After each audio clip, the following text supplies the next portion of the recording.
Hello, and welcome to a special State of the Industry edition of Lodging on Demand. We are joined by a powerhouse panel of hospitality architects across operations, culture, and investment to discuss how hotels are navigating 2026's rising costs while finding new ways to make guests feel truly seen and valued, from rethinking property ownership to operationalizing empathy. So we'll start with some brief introductions and then we'll dive right in. Davonne, do you want to kick us off? Sure. Well, hello, everyone. It's still March, so happy Women's History Month.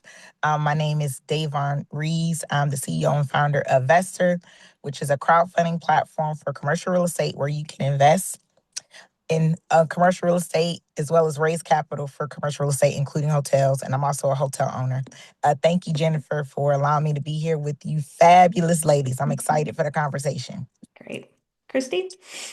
Hi. Yep. Thanks for having me, Jennifer. Nice to meet you, ladies. I am with Olympia Hospitality.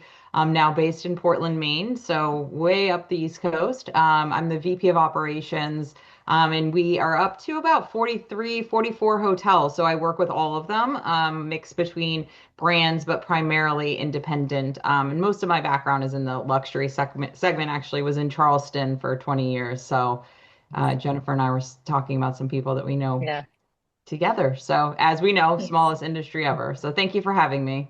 Great. Jennifer? Yes, thank you for having me as well. I am Jennifer Krapp. I work for the Indigo Road Hospitality Group.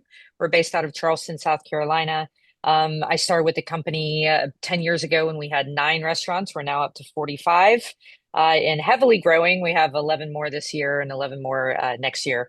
And it's restaurants mostly that I'm focused in. We just started into the hotel sector. I've worked with hotels throughout, mostly with restaurants. And I am happy to be here and talk about how restaurants are amazing inside hotels. Great. And Anna? Yeah, awesome. So excited to be here and learn from all of you. I'm Anna Blue. I'm the CEO of Blue Moss Group, which aligns business strategy with social impact strategy, and also the founder of the Hospitality Creator Summit happening this June, which will bring together all of our B2B content creators, influencers, and storytellers for a truly incredible day. It's going to be a lot of fun. Very exciting. All right. So we'll go ahead and get started. And this is for all of you, so whoever wants to jump in. So we are seeing a shift from travelers asking, where should I go, to why am I going? How is your specific sector evolving to meet these deeper emotional guest expectations? Kristie, let's start with you. Yeah. I mean, I think, people obviously continuing to value their time. And just making, I think it all just starts from the selection process, from the marketing side is really telling the story of what you're going to experience when you're there. People are less interested in, I need a king bed with 2 queens. They're really looking at what am I going to experience. So I think the biggest thing is trying to get some behind the scenes local experiences to make sure that they're, experiencing the entire market that they're visiting, and not just looking at it as all we do is supply the hotel room, and make sure that it's clean. So, getting those personalized relationships with some really cool local curated partners, versus something that you might find in every single city. And then how do we communicate that from the beginning so that people do end up selecting our hotel, but because of our relationships and the unique experience that we can offer. So yeah. Anybody else want to? I would say, Yeah. so my hotel, I have a hotel in Oklahoma. It's an extended stay, home 2 suites. So it's not, it's really simple. We can't really we only can jazz it up so much. One, because of the location, it's in El Reno, which is like 40 minutes outside of Oklahoma. 2, it is an extended stay. So typically, for the folks who don't know, but the folks who do know, you understand, We have families, we get a lot of workers that come in that stay for a long time. So we are constantly finding different ways to create that experience for them, because we're like a home away from home. So just the little touches of, the team members, remembering their name, or, every time they come to stay at the same hotel, allowing for them to bring their pets. So that's one of the brand standards of Hilton, allowing them to bring their pets. Great news, a Whataburger just opened across the street from our hotel. So that is like a big thing, for that area. Yeah. Because a lot of the restaurants in that town, were closed early. So Whataburger being 24 hours, hey, that is a great experience for some folks, right? But that's for the extended. There's always, like I said, only so much you could do for the extended stay. For me, when I travel with my child, I travel, limited service extended stay. When I don't have my child, Intercontinental, Waldorf Astoria. Waldorf Astoria, I love it every time I go. It is the red carpet. It's like they know that I'm there. Everything that you need. We went there for lunch. My cousin left a water bottle, forgot her water bottle. The Waldorf Astoria had it. It's just everything that you need just to make an enjoyable experience. They didn't have honey mustard. They created it for me, right? Oh, wow. So just having that experience that you remember that. So everywhere I go, if there's a Waldorf Astoria, more than likely, I'm probably going to stay there. If not, at least go there for lunch. Anybody else on that I'll one? add Yeah. into that. Yeah, I'll add into that because she's talking about restaurants. And so, for me, just like you had mentioned earlier, people at our core, humans want to feel seen, heard, and valued. Like that's what they crave. That's what they're looking for. Cheers, the show back in the day, like Norm, everybody knows your name. Like there's such a feeling that when you walk away from a place that you felt seen and heard in some type of way, whether or not you're an employee or a guest, when you're leaving that place and going, man, I can't wait to come back because that they saw me and I like, I want to feel seen. And so I think that everything that you do in those properties, if you can every single human that walks in that door try to get them to feel seen or valued or heard, will leave such a lasting impression when they're walking away that you can't help but have that thought of like, man, I need to go back there. Like Right. that place was really cool. And you don't really realize it. Like it's kind of a little subliminal, but it's like, Yeah. man, like, can you remember their name? Can you, Mm-hmm. do little cards that are intentional on how notice that they wanted more honey mustard, right? Like you could go even one step further and give them a little thing of honey mustard that you made for them to take with them, on their way back. Ooh, Like there's I so like how many you're little things, thinking. right? There's so many Yeah. little things that you can do with people to like spark such a man. You took the time to do that when you didn't have to, and I think Yeah. that is what there's like a man. I want to go back to that. So Mm.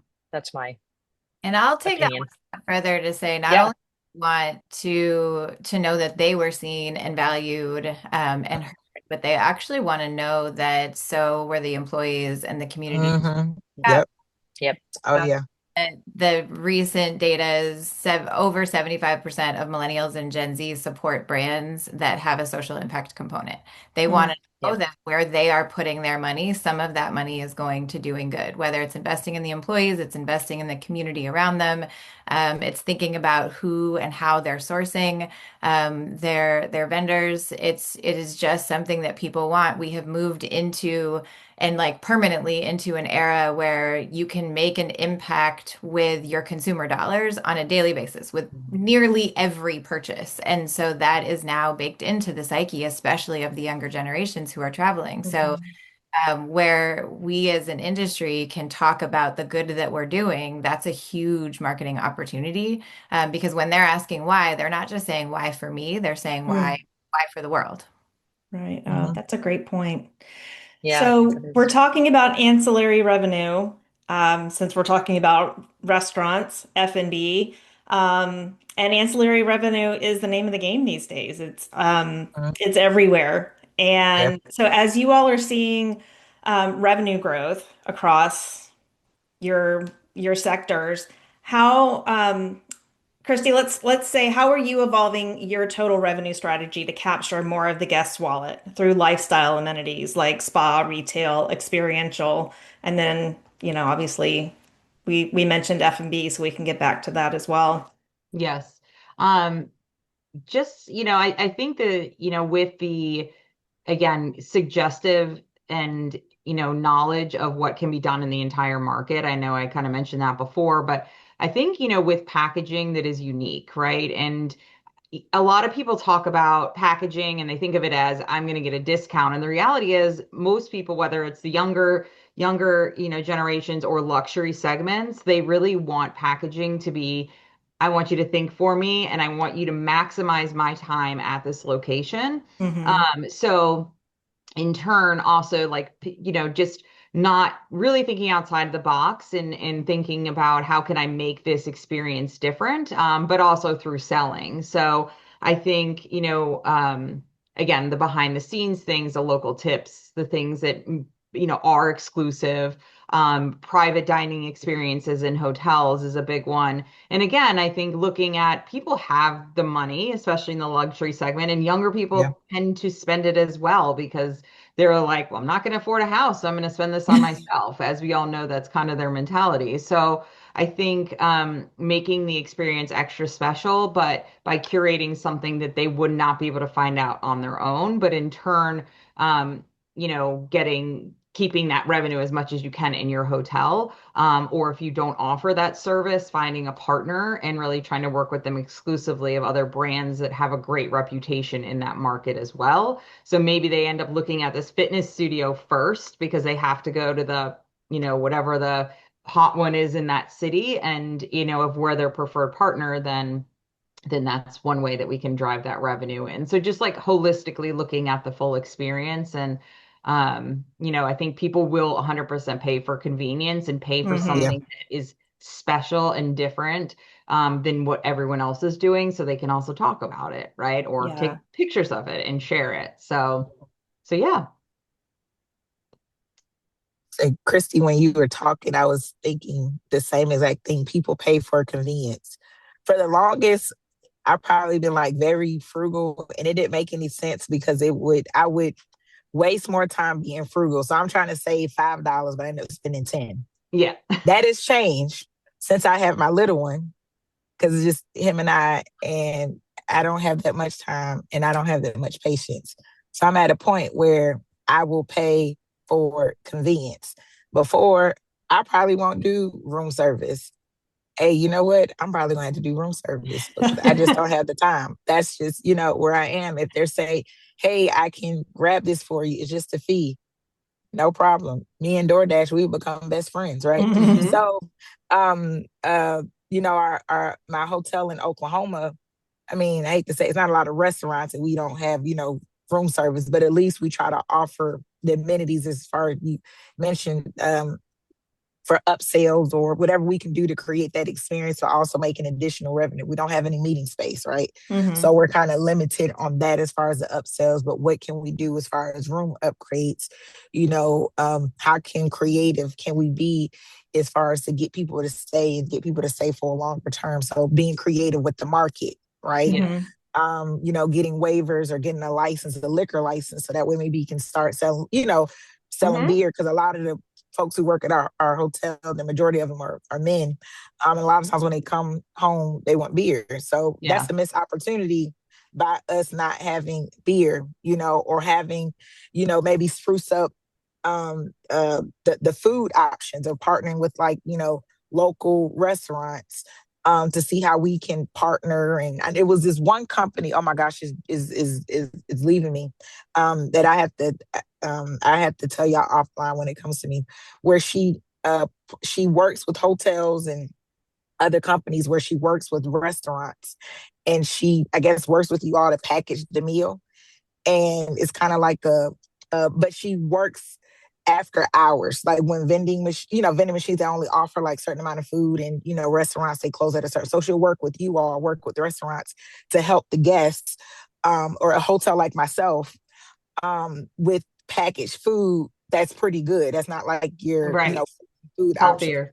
healthier. There you go. It's just something different. So those are the type of things that I would think of as far as creativity, but people pay for convenience, and but also that just, additional revenue coming in. Mm-hmm. Yeah, all very true. And it seems like unbundling the whole experience. If the hotel can look at the experience, as you were saying, Kristie, holistically and remove the friction points for the guest, then they're more likely to stay and experience it from the hotel vantage point.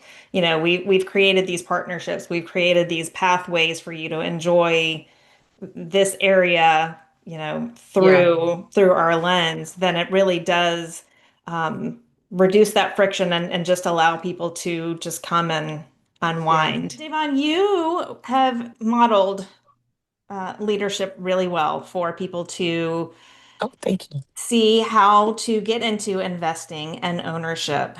In the current market, what non-traditional metrics are you looking at to determine if a deal is a win for a group of investors? I'm like the worst person to ask because I go off my intuition. So numbers people, that drives them crazy.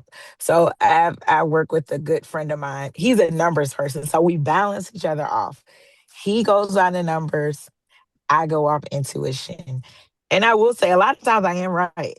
And he just comes up with the facts. But really, what I look for deals, I only look at three sectors, three types of hotels: economy, limited service, extended stay. I look for hotels that have around certain demand generators.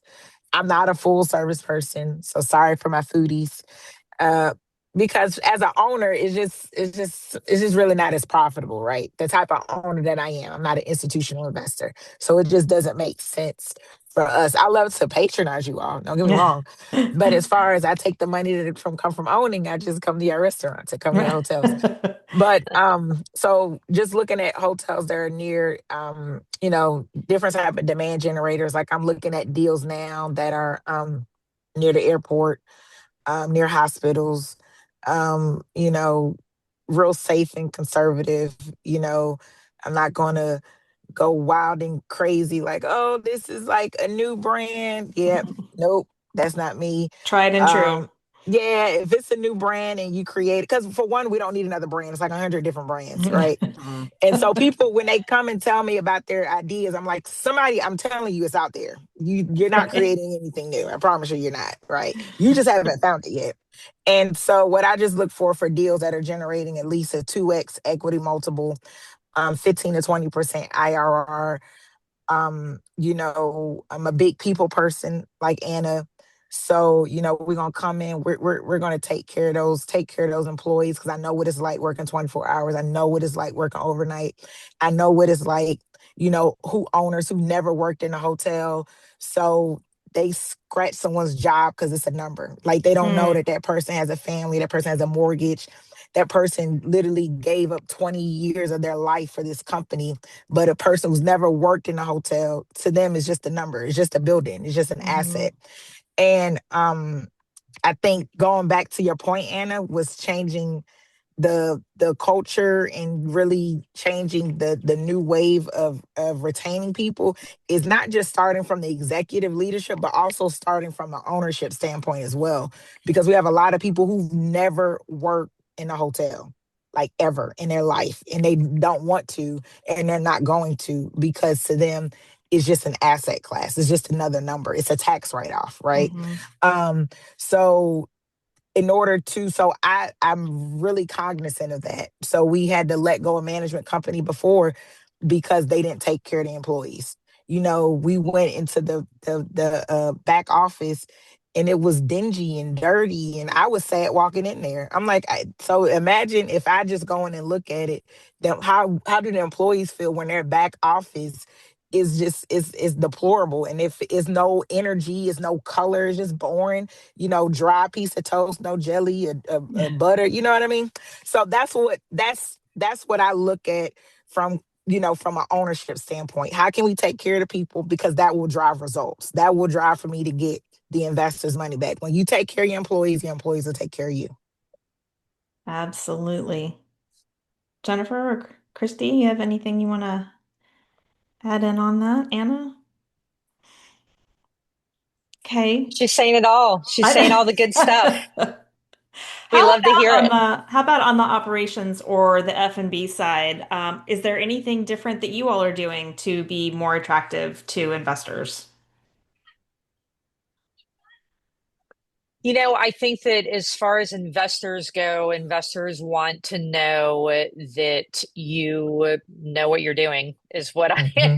every time I'm Yeah. talking to an investor, they want to know, Yeah. are you dialed in? Do you know what you're doing? Can you speak to your numbers? Can you speak to what you're doing to get the revenue in? Can you speak to what you're doing to, you know, get the bottom line where they want it to be? And so I think that we've been fortunate enough that we're very particular on who we work with, and our Hmm. investors are very much people that align with our values. And so when we Hmm. have alignment in that way, Hmm. Hmm. trust starts built to build, right? So then we're communicating with them or telling them what's going on. I am a proponent of telling them the good, the bad, the ugly. Like, I will tell them if something's going wrong, and not to they don't need to hear everything. They don't need to hear everything. But we will we'll Right. at least, show them that, like, we're aligned, and I am right there with you, and I'm doing everything I can to make sure that your asset is going to be the best that it can be. So I think that when you have that and you build that trust, then that's all that matters. Critical. Yeah. So, in terms of making sure that operations are buttoned up, that we're as efficient as possible, let's talk about tech a little bit. And how are you all balancing the push for tech-driven efficiency with the need to maintain a human touch that everyone craves, not just, in certain hotels or in certain areas. I really think that guests today are looking for a very human Yeah. experience. Yeah, they're definitely I'm looking for a human experience when I call a customer care number. I want to talk to a person, right? And AI won't be able to, I don't think some Yeah. things AI just won't be able to replace. And I think hospitality is one of those issues, right? They want to be able to talk to a person. I think there's a thing I saw online. I don't know if it's approved by the brand, but it was a kiosk and it was like a person in India, right? And they had to talk to a person. I don't think that's going to take over the industry. We may see a little bit more of that, but at the end of the day, somebody still wants to talk to a person. Hmm. Somebody still wants to see somebody making their drink. They want to talk to the bartender who's a unlicensed therapist, and they still want to have a good time, at the bar, eating some great food with their friends and family. Some things you just can't automate that. You just can't do that. It's that human connection. Um, you know, um, I am big on from the back of the house, from like the business side. How can we automate this? I'm big on that. Okay. If you tell me if I'm paying you all this money for you to create me a new website, I want to automate everything as much as I possibly can because I want to create the best experience possible. Right. But then I Hmm. still understand that that human connection, that human touch, and we don't want anyone screaming because they want to actually talk to a person, right? We still want to maintain that.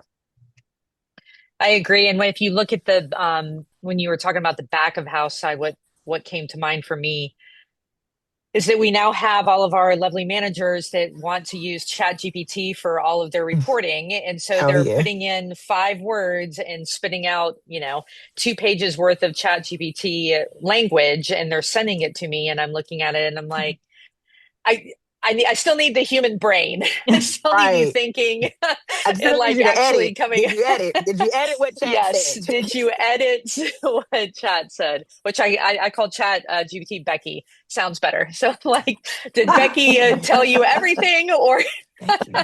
right?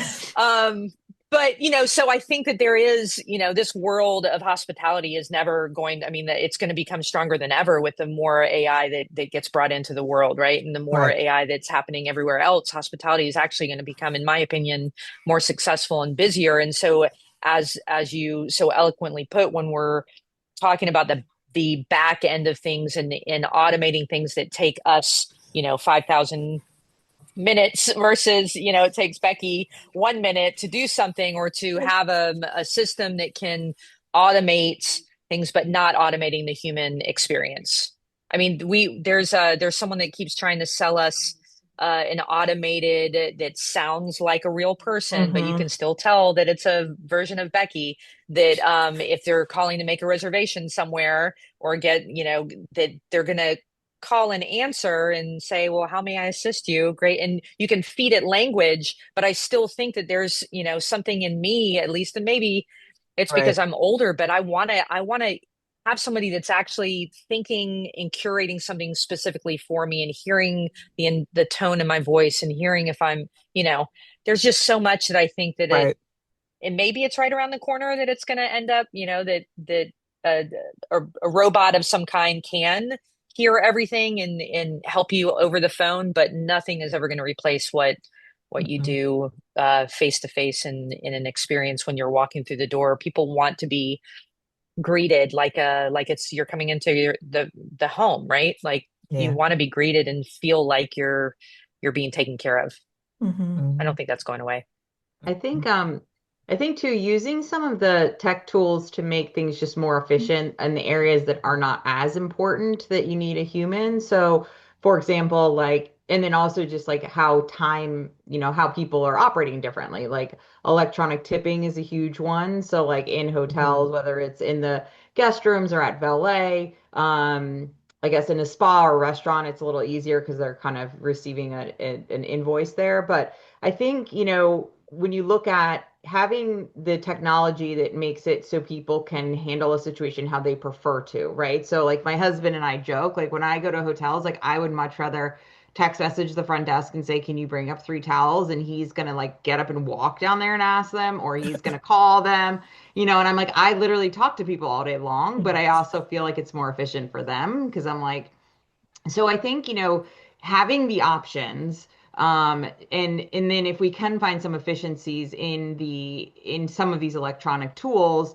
that maybe our managers are not spending as much time on the computer because that's another thing is I think we've gone through this reports, and then everybody is is spending their time running reports rather than talking to guests. So as a company at Olympia, we are all actually going through AI training, our whole executive home office team. And, from not the guest experience side, but from a running a business side, we are learning, what are some prompts and ways that we can use these tools to make us more efficient.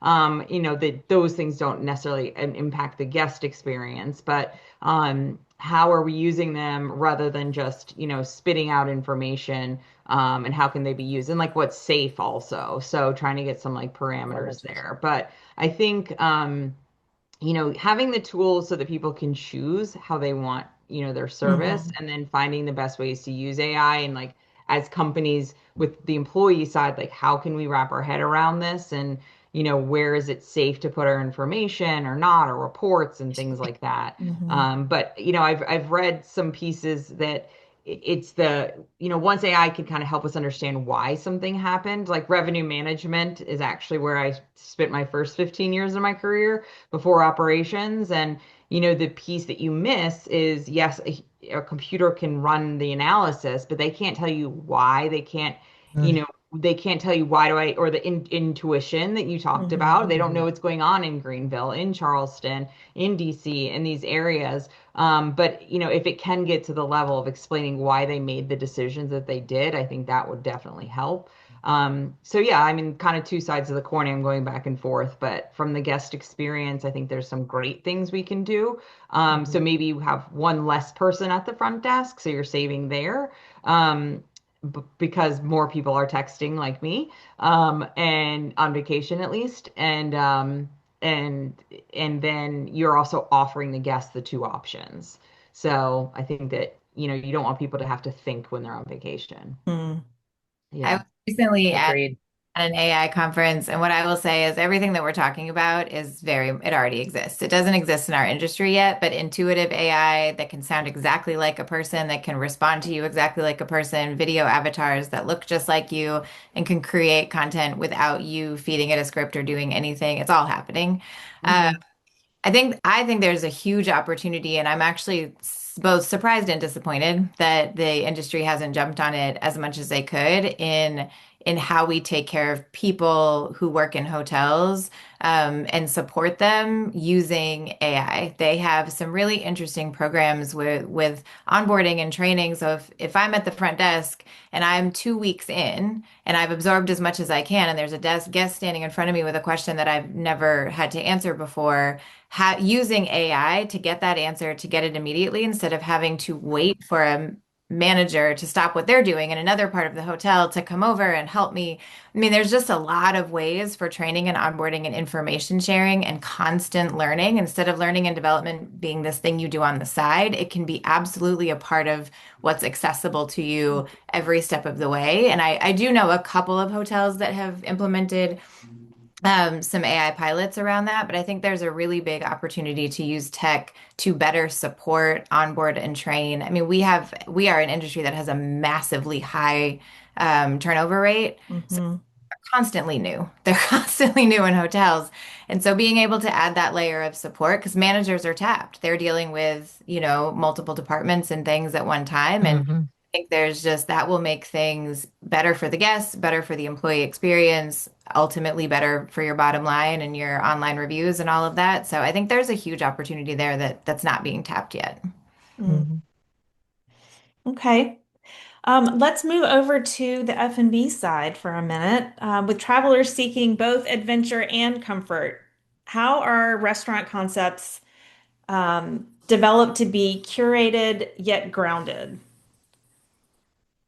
So when you say the word grounded, I immediately just go to authenticity. And Hmm. for me, authenticity is if you don't have authenticity in what you're doing, in your restaurant, I don't know how long your restaurant's going to survive. That's my personal opinion from where I've gone, what I've seen. You really have to like be doing something from the heart of that's what hospitality is all about. It's being of service, right? So if you're Hmm. being of service to others and you are being intentional in everything that you're doing with those people, the more intentional, the more curated that you can make the experience for someone that's walking in the door, then the more it doesn't matter if they're what they're coming for. Like I said earlier, they're really in anything that they're doing, they're wanting to be, feel seen and heard and so, or seen and valued. And so somebody walking in that just got done hiking, being able to have a conversation with them and talk about their hiking adventures and get in and like understand what their world is like in your conversations that you have with them, or if they're just coming to have a spa day and you're having that conversations, authenticity, communication. I mean, there's just if you go down that path, you have no choice but to be successful, in my opinion. I think that applies hotel wide, not just for Yeah, F&B. I think that's the yeah, entire operation. exactly. There's magic when you have magic. I think the magic is curated, and that to go into the employee side, you're doing the same thing with employees, right? You're getting to know them. You're feel so when those employees love what they do and they love being of service, then they take care of the guests that love that. There's this magic spark that starts to happen. It's really really amazing to watch when it's being done the right way. Hmm, that's great. Okay, last question. What is one bold prediction or must-do action item for the industry to thrive through the end of this year? I'll say Oh, it's hospitality. Like the more you can drive in intentional dream weaving, getting into really curating experiences for people and to have that feeling of walking away going, holy shit, I can't wait to go back there. That is going to be the success driver of the future, in my opinion. Okay. I would say I know some companies and some people, we become obsessed with the customer, but really thinking about this conversation, we also need to be obsessed with the employees and the talent as well. One Mm, I million think once percent. we become with the talent and how we can make their experience and how we can that will help with the retention problem in the industry. absolutely. Yeah. Yeah, I definitely agree with that. I mean, I think I always say, whether it's 20 rooms or 500 rooms, the general manager and their or a restaurant, right? The general manager and their leadership and their style and their ability to relate to the team 100% makes or breaks. As much as like I'm part of a management company, I can come in and people can like me, but I leave, right? And even if Right. I stay for 2 weeks or 2 months, I leave. So getting to be the place that people want to work because they trust you and they see a path forward, those places will excel. But I think it's making sure that then the general managers have the tools that they need to be successful. So we're spending a lot of time on investing in them, being careful too, not to just have tons of work on their plates, but like what is meaningful. And, when everyone says, can they do this? I'm like, okay, well, then we're going to take away time that they're interacting with their team or interacting with the Mm-hmm. guests. So kind of like protecting what the responsibility of the GM is, but like getting rock stars in there that are just people that we all want to work with. Mm. Um, Yep. and I think being the place to work and treating people well is a huge differentiator, and because it all just obviously trickles down to our guests. Mm. So I mean, plus one to all that. I think Yeah. Yeah. yeah, I Exactly. think it all comes down. I think everything comes down to people and culture. I really do. I mhm, think that I agree. this industry a couple decades ago made a shift from, especially with the more private equity companies coming in, as Davonne said, Mm. people are seen as numbers, not people. And numbers can be reduced and cut. And so if we continue to see people as an area to cut costs, we will Mm. continue to have the problems that we have across the board. Yep. Hmm. Mm. That's it. 100%. Yep. Investment, Yep. not linear cost cutting. And we're going to keep having this round robin of hearing the same red flags and sirens going off about labor issues and all that's costing the industry. Well, it's because you're putting your money in the wrong place. Mm. Right. Mhm. All right. Well, I think Amen. yes. Plus one. There we go. Thank you all so much for joining us, for your insights, and I'm excited to see where each of you goes this year and how you lead and bring others along with you. And thank you for watching. Yeah. Thank you for having Jennifer. us. Thank you. Thank you all. Have a Bye. good one. It was Thank you. fun. Thank you. Thank you for listening to Lodging on Demand. If you would like more content like this, please subscribe to Lodging Magazine on YouTube. You can also subscribe to Lodging on Demand wherever you get your podcasts. For news and updates, follow at Lodging Magazine on LinkedIn, Facebook, Instagram, and X.